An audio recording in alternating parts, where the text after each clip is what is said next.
예, 선배 동료 의원 여러분 반갑습니다. 오늘 본회의에서 저들이 기어코 악법을 처리하기 위한 폭주 열차를 가동하기 시작했습니다. 민생경제를 살리라는 국민의 절규는 외면한 채 민노총의 하명만을 받드는 이재명 정권과 더불어민주당은 국가 경제를 볼모로 입법 폭주를 강행하고 있습니다. 저들이 밀어붙이는 악법을 한번 보겠습니다.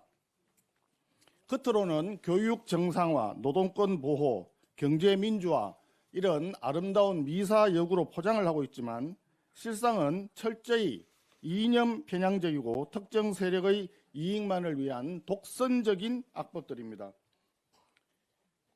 오늘 상정하게 될 EBS 장악법을 한번 보겠습니다. 더불어민주당에서는 교육방송 정상화라고 선전을 하고 있습니다. 그런데 실제 목적은 EBS를 정권과 좌파 교육감 그리고 정교조의 손에 넘기겠다는 것입니다. KBS, MBC 장악에 이어서 이제 우리 아이들의 교육방송인 EBS까지 좌파들이 장악하겠다는 것입니다. 교육방송이 본분을 잃고 정치방송, 이념방송으로 전락하게 된다면 가장 큰 피해자는 아이들과 학부모가 될 것입니다. 교실이 이념투쟁의 전장이 되고 우리 교육이 송두리째 무너질 것입니다. 교육방송을 정권과 노조의 전리품으로 전락시키고자 하는 것이 바로 이 법의 실제 목적인 것입니다. 둘째로 노란봉투법입니다. 더불어민주당은 노동권 강화라고 주장을 하고 있습니다. 그런데 이 법은 불법 파업에 면죄부를 주는 불법 파업 조장법이라 할 것입니다. 노조가 기업을 불법적으로 점거하고 폭력을 행사해도 정당한 손해배상을 청구하지 못하게 됨에 따라서 그 피해는 결과적으로 협력업체, 하청업체, 중소기업 그리고 국민경제 전체가 그 피해를 입게 됩니다. 노조가 무소불위의 권력을 휘두르고도 책임을 지지 않는 세상, 그것이 바로 노란봉투법이 만들어낼 현실입니다. 국민들 4명 중에 3명이 노란봉투법이 통과되면 노사갈등이 더 심화될 것을 우려하고 있습니다. 노동자 보호가 아니라 극소수 귀족 노조의 특권을 위해 수많은 서민 노동자와 국민 경제를 볼모로 잡고 있는 것입니다. 일명 더 센 상법 개정안입니다. 더불어민주당은 경제민주화를 내세우고 있지만 실상 기업 경영을 마비시키는 경제마비법입니다. 감사위원 분리선출과 집중투표제 강제는 국내 투자자를 보호하는 제도가 아니라 결과적으로 외국 투기 자본의 탐욕만 채워주는 제도가 될 것입니다. 재계와 전문가들은 이미 기업의 목줄을 해외 투기 자본에 내어주는 법이라고 경고한 바 있습니다. 우리 재계뿐만이 아닙니다. 잘 아시다시피 암참과 주한 유럽상공회의소에서도 이 악법들이 통과되면 국내 투자 매력 저하는 물론이거니와 국내에 들어와 있는 외국 기업은 철수까지도 고려할 수 있다고 얘기한 바 있습니다. 그런데 더 기가 막힌 것은 이재명 대통령과 더불어민주당입니다. 이재명 대통령은 지난번 관세 협상 과정에서 우리 기업인들이 애를 많이 써줘서 생각보다 좋은 성과를 냈다. 앞으로도 잘 부탁한다. 이렇게 발언을 한 바 있습니다. 잘 기억하실 것입니다.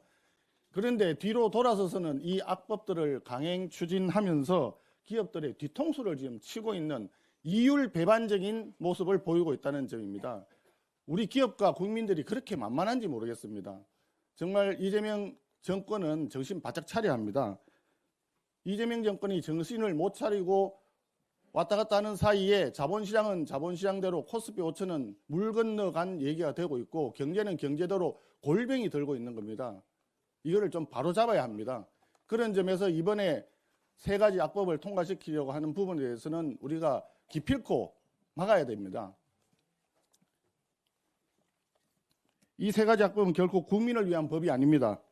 교육은 정치에 오염되고 일터는 불법 파업으로 마비되고 기업은 해외로 나가버릴 것입니다. 결국 그 피해는 우리 국민 모두에게 우리 경제 전체가 부담이 돌아올 것입니다. 청년들을 위한 괜찮은 일자리는 만들 수가 없을 것입니다. 어저께 김용범 정책실장이 이상한 궤변을 했더라고요. 구윤철 기재부 장관도 어저께 상임위에서 답변하는 걸 보니까 경제에 대한 기본적인 준비가 전혀 안 돼 있다는 느낌을 받았습니다. 정말 암담함을 넘어서 참담하다는 생각이 듭니다. 이재명 대통령이 지난번에 취임 한 달 기자회견을 했었습니다. 대통령이 취임 한 달 기자회견 한 것도 잘 보기는 어려운 상황이었는데 앞으로 취임 100일째 될 때 또 기자회견을 아마도 할 것 같은데 그때 과연 우리 국민들 앞에 무엇을 성과로 내세울 수 있을지 걱정이 많습니다. 사실 우리는 소수 야당이기 때문에 이 악법들을 강행 처리하는 부분에 있어서 물리력으로 막기는 쉽지는 않습니다. 하지만 우리 기업과 우리 국민들이 우리 국민의 힘을 지켜보고 계시고 뜻을 함께 해주고 계시고 마음을 나눠주고 계십니다. 조금만 더 힘을 내시고 열심히 싸워서 이 부분에 대해서 정말 우리 대한민국 경제와 대한민국 국익에 전혀 도움이 안 된다는 점을 국민들에게 소상히 알리기 위해서라도 필리버스터는 계속 진행해야만 한다고 생각을 합니다. 의원님들 좀 힘들더라도 함께 해주시고 동참해 주시면서 필리버스터 하고 있는 의원님들에게 힘을 좀 같이 나눠줄 수 있도록 해주시면 고맙겠습니다. 끝까지 함께 하십시다. 고맙습니다.